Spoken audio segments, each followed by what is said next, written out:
क्योंकि बहू झूठ नहीं बोलती। सुधा और राकेश के 3 बेटे थे। शादी के बाद तीनों माँ बाप से दूर रहते और सिर्फ त्योहारों में आते। माँ जी, पिताजी, अगली बार आप लोग हमारे घर आइएगा। अरे नहीं बहू, सब यहीं आ जाते हैं तो घर खिला खिला लगता है। हाँ बहू, तू हमेशा बुलाती है तो जरूर आएंगे तेरे पास भी। हाँ हाँ, दीदी का घर बड़ा जो है, सब कुछ अपनी शादी के बाद दीदी को ही तो दे दिया था। हमें भी दिया होता तो हम भी बड़ा घर लेते। क्यों सुनील? अरे नहीं नहीं, पापा ने सबको एक बराबर ही दिया है। छोटी बहू, क्या चाहिए तुम्हें, बोलो। वो आपके सोने की चेन वाली घड़ी है ना, वो अगर आप मुझे, तभी वहाँ मजली बहू भी आ जाती है। और मुझे ना आपका मंगलसूत्र, कितना लंबा, सुंदर और भारी भी है। अरे हाँ हाँ, तुम दोनों को ही दूंगी बहू, चिंता न करो। चलो अब खाना लगाओ, खाना खाया जाए। सभी मिलकर खाना खाते हैं कि पड़ोसन आ जाती है। अरे सुधा बहन, थोड़ी चीनी तो देना, घर में शक्कर नहीं है और मेहमान सर पर बैठे हैं। अरे छोटी बहू, चाची को शक्कर तो दे दो।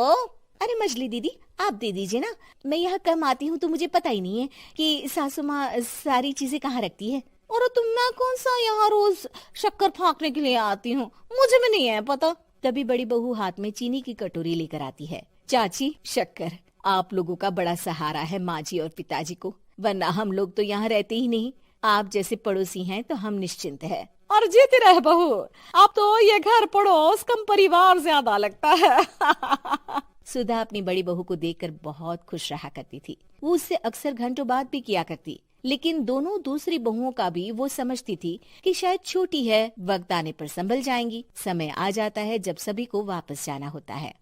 माँ जी, हम लोगों की फ्लाइट पहले है, हमें इजाजत दे। वो सास के गले लगकर चली जाती है। थोड़ी देर बाद छोटी बहू कहती है, माँ जी, मैं ना ये सोफे के कवर और चादरें ले जा रही हूँ, यहाँ तो ऐसी ही पड़ी रहेंगी। हाँ हाँ बहू, ले जा, और कुछ चाहिए तो बोल। और तो चाहिए बहुत कुछ, पर चलिए कोई बात नहीं, अगली बार ले जाऊंगी मैं।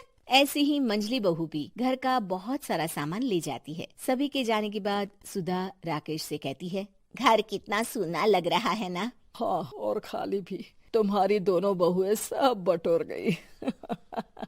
अरे ठीक है ना, हम दोनों ही तो हैं, कितना सामान लगेगा, फिर उन लोगों की नई गृहस्थी, इतना मत सोचा करे। समय बीतता है। ऐसे ही हर साल त्योहारों में सुधा और राकेश के बच्चों की बहू आते और जाते वक्त ढेर सारा सामान पैक कर कर ले जाती। लेकिन कुछ ही सालों में सुधा का देहांत हो जाता है। पिताजी, आप यहाँ अकेले क्या करेंगे, हम लोगों के साथ चलिए। अरे नहीं नहीं बहू, इस घर में सुधा की यादें हैं, मैं उसे नहीं छोड़ सकता हूँ। अब तुम लोगों की माँ नहीं रही। देख लो, वैसे तो मैंने उसके जीते जी सब कुछ दे दिया है, लेकिन कुछ उसका पर्सनल कीमती सामान था जो ये है, ले लो। सामान में होती है एक घड़ी और एक मंगलसूत्र। माँ जी ने कहा था कि वो ये घड़ी मुझे देंगी। हाँ हाँ, पिताजी, माँ ने सबके सामने ये घड़ी सरिता को देने के लिए कहा था। उठा लो सरिता माँ की घड़ी। अब क्या था, छोटी बहू फट से घड़ी उठा लेती है। और पिताजी, ये मंगलसूत्र तो माँ ने मुझे ही देने को कहा था, याद है ना। वो सभी की ओर इशारा करती है। तू भी ले ले ये हार बेटा, कोई बात नहीं। मंजली फटाक से हार उठा लेती है। ससुर बड़ी बहू की तरफ देखते हैं। तुझे क्या दूं बेटा? पिताजी, माँ ने एक चीज मेरे लिए भी रखी है। सभी के कान खड़े हो जाते हैं कि आखिर सास ने क्या रखा होगा बड़ी के लिए। अरे माँ जी तो दीदी से प्यार भी ज्यादा ही करती थी, हमेशा उनसे बात किया करती। जरूर कोई बड़ी और अपनी प्रिय चीज दी होगी दीदी को। और देख लेते हैं ना, वरना तो हम भी बराबर का बंटवारा करेंगे। हाँ हाँ, कर लेना बंटवारा। लेकिन बड़ी बहू बताओ तो, सुधा ने क्या रखा है तुम्हारे लिए? अभी तो हम लोग यही हैं पापा जी, जब जाने लगेंगे तो बता दूंगी। बड़ी बहू के मुंह से ये बात सुनकर बाकी 2 बहुएं सोचने लगती हैं कि आखिर क्या है जो दीदी को सासू माँ देकर गई हैं। दीदी, ऐसा तो नहीं ना कि पूरे घर का आधा हिस्सा माँ बड़ी भाभी को देकर गई हो। तभी वहाँ ससुर आ जाते हैं। नहीं नहीं, ऐसा कुछ नहीं है। मकान तो तुम तीनों का बराबर से है। देखो, बड़ी बहू से तुम्हारी सास ज्यादा जुड़ी थी, न जाने क्यों घंटों बात किया करती थी। पता नहीं क्या देकर गई है उसे। और ससुर जी, आपको क्या पता, चालाकी से पूरे घर के पेपर में साइन करवा लिए हो, या फिर कोई छुपा गहना।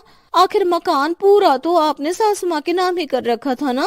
अब घर में ये सस्पेंस बन जाता है कि आखिर बड़ी बहू क्या लेकर जाएगी। फिर वो दिन भी आ जाता है जब बड़ी बहू के जाने का समय हो जाता है। बेटा, परसों तुम चली जाओगी, बताया नहीं, माँ ने तुम्हें क्या दिया? घड़ी और हार जो बेशकीमती था और तुम्हारी सास को सबसे ज्यादा प्रिय था, उसका तो बंटवारा भी हो चुका है। अब तुम्हारी बारी। हाँ पिताजी, आज मैं ये बात बताने ही वाली थी। माँ ने मुझे उससे भी बेशकीमती चीज दी है और वो है आप। आपसे अधिक प्रिय उन्हें कुछ नहीं था। माँ चाहती थी कि आप मेरे साथ रहें। चलिए पिताजी। बेटा, मेरे पास तो कोई पेंशन भी नहीं है और ना ही कोई प्रॉपर्टी।